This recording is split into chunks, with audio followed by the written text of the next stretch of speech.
সুপ্রিয় শিক্ষার্থী, আসসালামু আলাইকুম। Shimul memorial north south school and college কর্তৃক আয়োজিত অনলাইন ক্লাসে সকলকে স্বাগত। আশা করি বাবুরা তোমরা সবাই ভালো আছো। আল্লাহর অশেষ রহমতে আমিও ভালো আছি। আমাদের বিশ্বব্যাপী যে রোগ করোনা ভাইরাস, এটা সম্বন্ধে আমরা সকলেই অবগত আছি। এই রোগে দেশে প্রচুর মানুষ মারা যাচ্ছে, সেটাও আমরা জানতে পারছি। তো বাবুরা, আমরা সবসময় করোনা ভাইরাস থেকে মুক্তি পাওয়ার জন্য বেশি বেশি হাত ধুবো, বাইরে গেলে মাস্ক ব্যবহার করব এবং নিজেকে পরিষ্কার এবং সুন্দর রাখবো।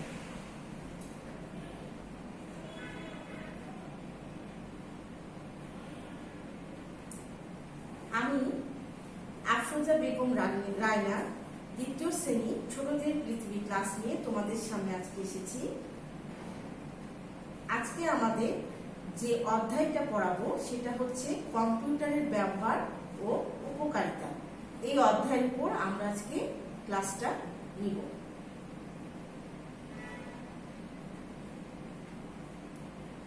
প্রথমে খেয়াল করো বাবুরা, এখানে যে শিখন ফল দিয়েছি আমরা, যে এই পাঠ শেষে আমরা কি শিখতে পারবো সেটা আগে জেনে নিই।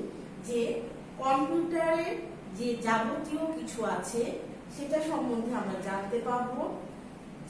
জানতে পারবো কম্পিউটার কি, কম্পিউটারের ব্যবহার কি, সেটা সম্বন্ধে এই বিস্তারিত আলোচনা আজকে আমরা এই পাঠের মাধ্যমে জানতে পারবো।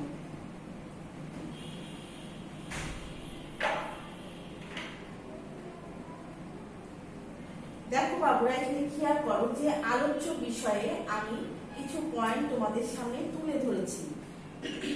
তো আলোচ্য বিষয়টা আমরা সকলেই জানি যে আলোচ্য বিষয়টা আমরা একসাথে পড়ি এবং খাতায় তুলে নিই। তো আজকেও আমরা সেটাই করব, যে আলোচ্য বিষয়টা তোমরা আমার সাথে পড়বে এবং সুন্দর করে নিজেদের খাতায় তুলে নিবে। প্রথমে দেখো, খেয়াল করো যে চমকপ্রদ যন্ত্র। আমরা আলোচ্য বিষয়ের প্রথম পয়েন্টটা দিয়েছি যে চমকপ্রদ যন্ত্র। কম্পিউটারের কাজ, কম্পিউটারের কি কি কাজ আছে সেটা সম্বন্ধে আমরা জানতে পারবো। শিক্ষাক্ষেত্রে, শিক্ষাক্ষেত্রে বলতে শিক্ষাক্ষেত্রে কম্পিউটারের কি ব্যবহার, কি কাজে এটা ব্যবহৃত হয় সেটার বিস্তারিত আলোচনা আজকে করব। চিকিৎসা ক্ষেত্রে, চিকিৎসা ক্ষেত্রেও যে কম্পিউটার ব্যবহার হয় এটাও আমরা এই আলোচনার মাধ্যমে, এই পাঠের মাধ্যমে জানা আমাদের যাবে। তথ্য আদান প্রদান, তথ্য আদান প্রদান বলতে এক জায়গা থেকে অন্য জায়গায় যে তথ্য আদান প্রদান করি আমরা বিভিন্ন মাধ্যম দিয়ে, সেটা বোঝানো হয়েছে। আমরা এটাও আজকে জানতে পারবো। যোগাযোগের ক্ষেত্রে, যোগাযোগ বলতে আমাদের শুধু যানবাহনেই যে যোগাযোগ করা যাবে, যোগাযোগ আরো অনেক কিছুতে আমরা যোগাযোগ ব্যবস্থাকে উন্নত করতে পারি, সেটাকে বোঝানো হয়েছে। এটাতেও যে কম্পিউটার ব্যবহার হয় আমরা এই পাঠের মাধ্যমে জানবো। বিনোদনের ক্ষেত্রে, বিনোদনের ক্ষেত্রেও আমরা বিভিন্ন ক্ষেত্রে আজকাল কম্পিউটার ব্যবহার করে থাকি, সেটাও আমরা এই অধ্যায় পড়লে জানতে পারবো। বিজ্ঞান ও গবেষণায়, বিজ্ঞান ও গবেষণায় কম্পিউটার ব্যাপকভাবে প্রভাব বিস্তার করে। এটা পড়লে আমরা, এই অধ্যায়টা ভালো মতো পড়লে আমরা সেটাও আজকে জানতে পারবো। প্রথমে চলে আসি বাবুরা, দেখো যে এখানে আমি প্রথমে একটা কম্পিউটারের ছবি দিয়েছি। কম্পিউটার বিভিন্ন অংশ, CPU, mouse, keyboard, scanner, printer, এগুলো এর সাথে সংযুক্ত থাকে। তো প্রথমে আমি তোমাদেরকে এই ছবিটা দিয়ে বোঝাতে চেয়েছি যে এটা একটা কম্পিউটার। দেখো প্রথমে কি বলেছে, যে আধুনিক যুগের অত্যাশ্চর্য চমকপ্রদ যন্ত্র হচ্ছে কম্পিউটার। তাহলে আমরা একটু আগেই পড়েছি যে চমকপ্রদ যন্ত্র, তাহলে আমাদের আধুনিক যুগে যে চমকপ্রদ যন্ত্রটা হচ্ছে সেটা হচ্ছে কম্পিউটার। এবার খেয়াল করো যে কম্পিউটারের সাহায্যে শব্দ লেখা যায়, গান শোনা যায়, তথ্য সংগ্রহ করা যায়, ইত্যাদি কাজ করা যায়। তাহলে আমরা একটা কম্পিউটারের মাধ্যমে কি করতে পারছি, যে শব্দ লিখতে পাচ্ছি, গান শুনতে পাচ্ছি, তথ্য সংগ্রহ করতে পাচ্ছি এবং এগুলো ছাড়াও আরো অনেক কাজ করতে পারছি।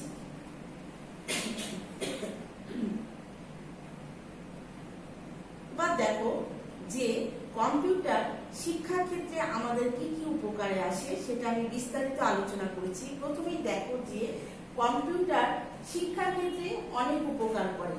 আজকাল যে বর্তমান যুগ, সেই যুগে কম্পিউটার শিক্ষার ক্ষেত্রে একটা বিরাট ভূমিকা পালন করছে।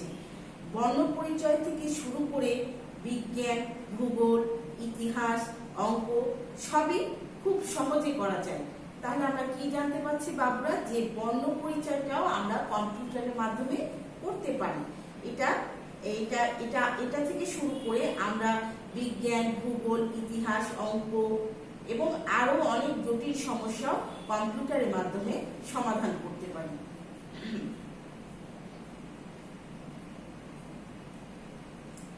এবার খেয়াল করো বাবুরা, যে কম্পিউটারের মাধ্যমে রোগ নির্ণয় করা যায়। আমরা একটু আগে জেনেছি যে চিকিৎসা ক্ষেত্রে কম্পিউটার ব্যবহৃত হয়। তাহলে এই কম্পিউটার যে চিকিৎসা ক্ষেত্রে ব্যবহার হচ্ছে বিভিন্ন জায়গায়, সেটা আমরা স্লাইডে বিভিন্ন ছবির মাধ্যমে প্রদান করেছি।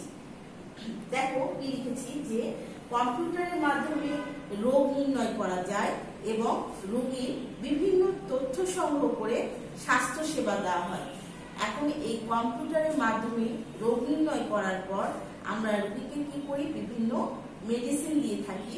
সেটা আমরা এই তথ্যটা কম্পিউটার থেকে নিয়ে আমরা তাদেরকে সেবা প্রদান করি।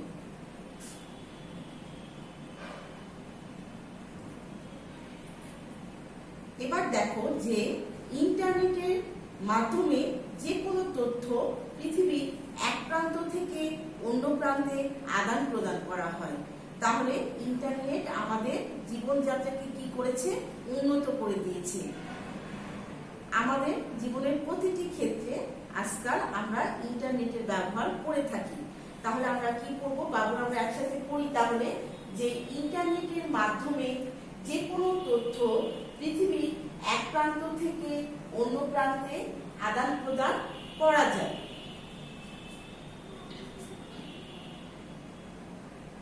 এবার খেয়াল করো বাবুরা, যে কম্পিউটার যানবাহন ক্ষেত্রেও যে ভূমিকা রাখে, একটু আগে আমি একটু আলোচনা করেছি, এখন বিস্তারিত আলোচনা করব। যে কম্পিউটার যানবাহন চলাচল নিয়ন্ত্রণ করে। তাহলে আমরা কি জানতে পারলাম বাবুরা, যে কম্পিউটার যানবাহন চলাচল নিয়ন্ত্রণ করে। প্লেন বা ট্রেনের আসন সংরক্ষণ করে।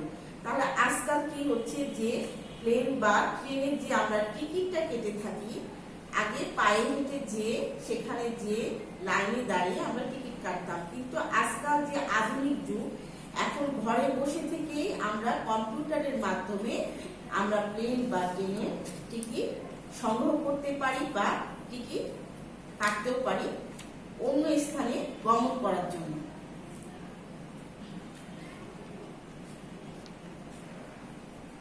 এবার খেয়াল করো বাবুরা, যে বিজ্ঞাপন তৈরি, গান শোনা, গেম খেলা, ভিডিও দেখা ইত্যাদি বিনোদন ক্ষেত্রে কম্পিউটার গুরুত্বপূর্ণ ভূমিকা পালন করছে। এখন আমরা এই বিনোদনের ক্ষেত্রে বলতে আমরা কি কি বুঝতে পারছি, যে কম্পিউটারে আমরা বিজ্ঞাপন তৈরি করতে পারি, গান শুনতে পারি, গেম খেলি, ভিডিও দেখা ইত্যাদি বিনোদনের ক্ষেত্রে কম্পিউটার গুরুত্বপূর্ণ ভূমিকা পালন করছে। এছাড়াও আমরা কম্পিউটারে বিভিন্ন ছবি অঙ্কন করতে পারছি, মুভি দেখতে পাই, বিভিন্ন সিনেমা নাটক দেখতে পাচ্ছি। এগুলো আমাদের এই কম্পিউটার যুগে আমরা এখন কম্পিউটারে করে থাকি। এবার দেখো বাবুরা, যে শিশুরা বিভিন্ন গেম খেলে। আমরা অনেকেই মোবাইলেও গেম খেলে থাকি, তোমরা হয়তো অনেকে খেলো এবং সবাই মোটামুটি আমরা মোবাইলে গেম খেলি। আচ্ছা, এই গেমটা আমরা কম্পিউটারেও খেলতে পারি। তো এখানে লেখা আছে যে শিশুরা বিভিন্ন গেম খেলে, ছবি আঁকে, গান শুনে, তাদের গান শুনে তাদের বিনোদনের মাধ্যম হিসাবে কম্পিউটারকে ব্যবহার করছে। তাহলে আমরা কম্পিউটারকে কি কি কাজে ব্যবহার করছি বাবুরা? আমরা তাহলে এই স্লাইডের মাধ্যমে আরেকবার পড়ে নিই যে শিশুরা বিভিন্ন গেম খেলে, ছবি আঁকে, গান শোনে, তাদের বিনোদনের মাধ্যম হিসাবে কম্পিউটারকে ব্যবহার করে থাকছে।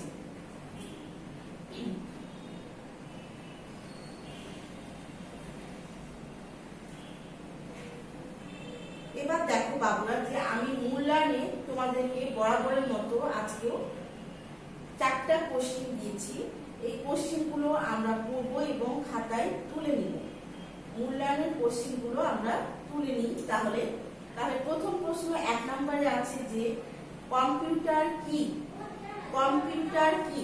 তোমাদেরকে নোট প্রদান করা হয়েছে, যে নোটে এই সকল প্রশ্নের উত্তর দেওয়া আছে। তোমরা বাসায় নোটটা দেখে বেশি বেশি চর্চা করবে।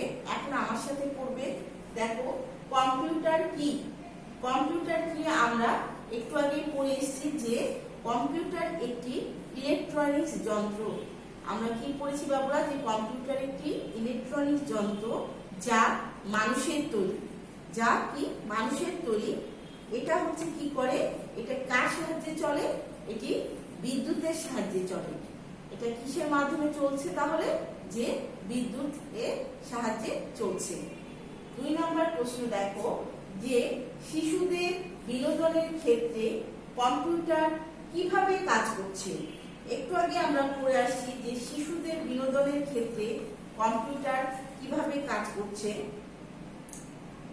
তাহলে আমরা কি পড়েছিলাম? যে বিজ্ঞাপন তৈরি, গান শোনা, গেম খেলা, ভিডিও দেখা ইত্যাদি বিনোদন হিসাবে কম্পিউটার ব্যবহার হচ্ছে। 3 নম্বর দেখো আধুনিক যুগে অত্যাশ্চর্য চমকপ্রদ যন্ত্রটি কি? এটা প্রথম স্লাইডে আমরা পড়েছি যে আধুনিক যুগে অত্যাশ্চর্য চমকপ্রদ যন্ত্রটি হচ্ছে কম্পিউটার।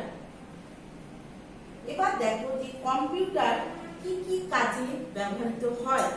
তাহলে কম্পিউটার যে বিভিন্ন কাজে ব্যবহৃত হয় সেটা আমরা আলোচ্য বিষয়ে জেনেছি। তারপরে এখন আমরা আরেকবার পড়ে নিই এবং বিস্তারিতভাবে জানি যে কম্পিউটার কি কি কাজে ব্যবহৃত হয়। প্রথমে যেটা বলবো যে এটা আমাদের গণিত সমাধান করতে পারে। কম্পিউটার কি করছে? যে আমাদের গণিতের যে সমস্যাগুলো থাকে সেটা সমাধান করতে পারে। এটি শব্দ লিখতে পারে, বিভিন্ন অক্ষর বর্ণ এটা আমরা কম্পিউটারের মাধ্যমে লিখতে পারি। এটি শব্দের বানান পরীক্ষা করতে পারে। কম্পিউটার শব্দের কি করে? বানানটা ভুল হলে সংশোধন করে দেয় এবং এটার মাধ্যমে সেটা পরীক্ষা করা যায়। বিভিন্ন তথ্য সংগ্রহ করে রাখতে পারে। বিভিন্ন ধরনের তথ্য আমরা কম্পিউটার বা ল্যাপটপে সংরক্ষণ করতে পারি এবং প্রয়োজনীয় তথ্যগুলো আমরা কম্পিউটারে ফোল্ডার করে করেও আমরা সেভ করে রেখে এটা সংরক্ষণ করতে পারি। এছাড়াও দেখো বাবুরা যে এটি বই পড়া, ছবি আঁকা, গান শোনা, সিনেমা দেখা এবং গেম সহ আরো অনেক কিছু করতে পারে। একটু আগে আমি বলেছি যে এটিতে কি করা যায়? ছবিও আঁকা যায়, বই পড়া যায়, গান শোনা যায়, সিনেমা মুভি বিভিন্ন কার্টুন দেখা যায়। এগুলো ছাড়াও বিভিন্ন গেম খেলেও আমরা কম্পিউটারকে ব্যবহার করে থাকি। তাহলে কম্পিউটার কি কি কাজে ব্যবহৃত হচ্ছে আমরা এই পাঠের মাধ্যমে আজকে তা জানতে পারলাম।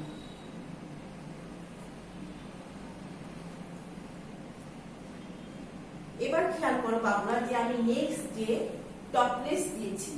Next day topless. Next day আমরা আচ্ছা বাবুরা আমি দুঃখিত যে আমি তোমাদের পড়াটা প্রথমে টপলেস বলেছিলাম। তোমাদের নেক্সট ডে হবে ফিডব্যাক। Next day feedback. এই অধ্যায়ের পরে আমরা ফিডব্যাকটা নিব। এবার খেয়াল করো যে প্র্যাকটিক্যাল দিয়েছি আমি। প্র্যাকটিক্যালে দেখো কি দেওয়া আছে যে পেইন্ট সফটওয়্যারে বার্থডে কার্ড এঁকে রং করার পদ্ধতি আজকে তোমাদেরকে শেখানো হবে। তাহলে আমরা কি জানলাম? পেইন্ট সফটওয়্যারে বার্থডে কার্ড এঁকে রং করার পদ্ধতি শেখানো হবে। আমরা পূর্ববর্তী সপ্তাহে আগের সপ্তাহে আমরা প্র্যাকটিক্যালের একটা শীট প্রদান করেছি বিভিন্ন স্টেপে, যে যে ওইটা দেখে তোমাদের ব্যবহারিকটা করলে তোমাদের বাসায় চর্চা করতে সুবিধা হবে।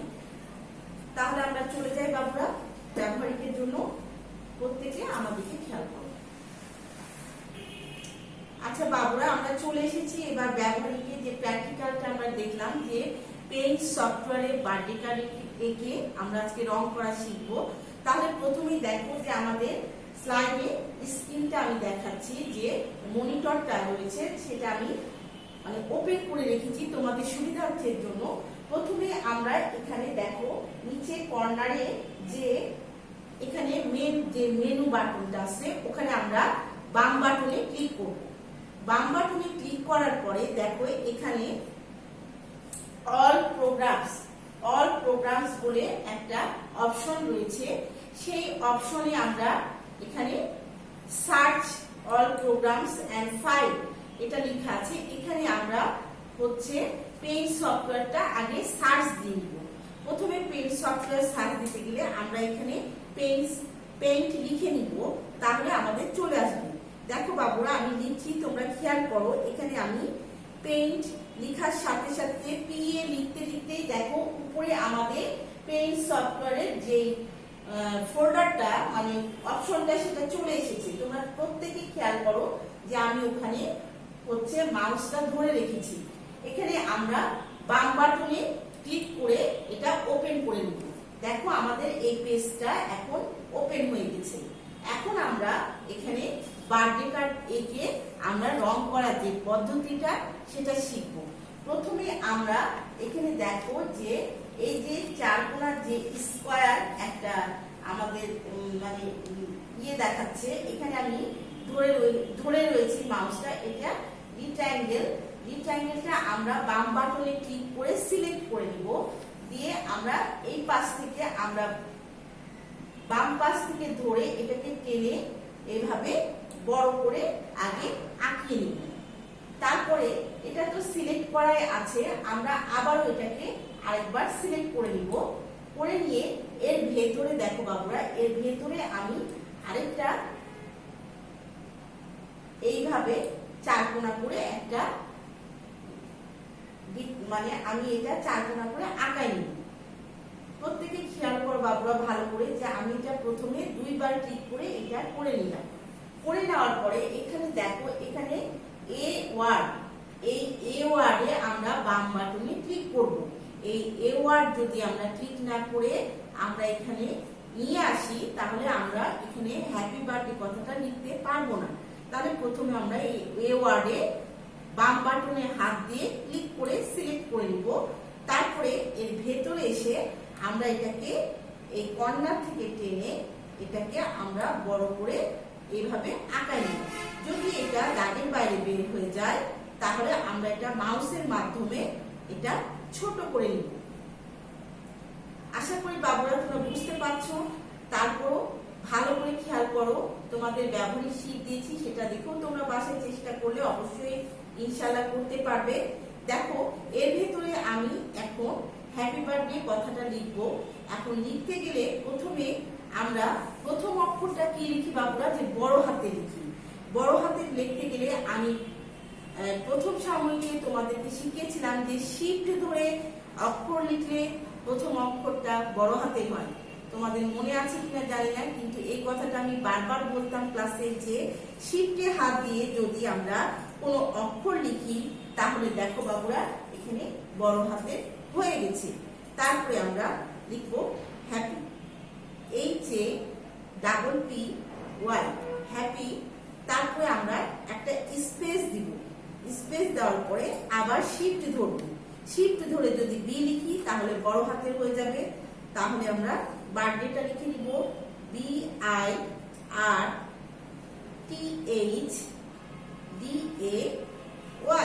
Happy birthday. তাহলে আমাদের এখানে হ্যাপি বার্থডে লেখা হয়ে গেছে। তোমরা প্রত্যেকে খেয়াল করো বাবুরা যে আমার হ্যাপি বার্থডে লেখাটা হয়ে গেছে। তাহলে এই কার্ডটাকে এবার আমরা কালার করব। রং করার যে পদ্ধতিটা বার্থডে কার্ড এঁকে রং করার পদ্ধতি, সেটা এবার আমরা রং করার পদ্ধতিটা জেনে নিই। প্রথমে দেখো বাবুরা, এখানে আমি রং করতে গেলে প্রথমে আমাকে কালার কিছু দেওয়া আছে। এখানে এই কালারগুলো আমরা সিলেক্ট করে নিব যে কোন রংটা আমি এখানে ব্যবহার করতে চাই। যদি তুমি মাঝখানে লাল রং সিলেক্ট করতে চাও তাহলে প্রথমে লাল রঙের যে আমাদের মাউসের মাধ্যমে বাম বাটনে ক্লিক করে দেখো আমি লাল রংটা সিলেক্ট করে নিয়েছি, দিয়ে আমরা এখানে এটা ব্যবহার করছি। আচ্ছা বাবুরা, আমি বললাম যে আমরা রং সিলেক্ট করব, তার আগে আরেকটা জিনিস জেনে নিই যে কোনো কালার বা রং সিলেক্ট করার আগে অবশ্যই এখানে খেয়াল করো যে আমি মাউসটা নিয়ে এসেছি, রঙের যে কৌটাটা, রঙের একটা বালতি দেখা যাচ্ছে, তোমরা স্কুলেও এটাকে দেখেছো এবং কাছে থেকে দেখেছো। তোমরা খেয়াল করো যে রঙের যে বালতিটা রয়েছে ওখানে আমরা বাম বাটনে ক্লিক করে নিই।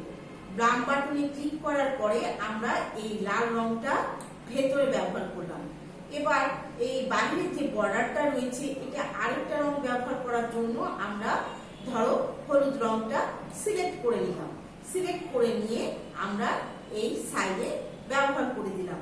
এখন এই রংটা তোমরা তোমাদের ইচ্ছে মতো কালার দিয়ে তোমরা রং করতে পারো। এখানে কোনো নির্দিষ্ট কালার দিতে হবে এমন কোনো বাধ্যবাধকতা নাই।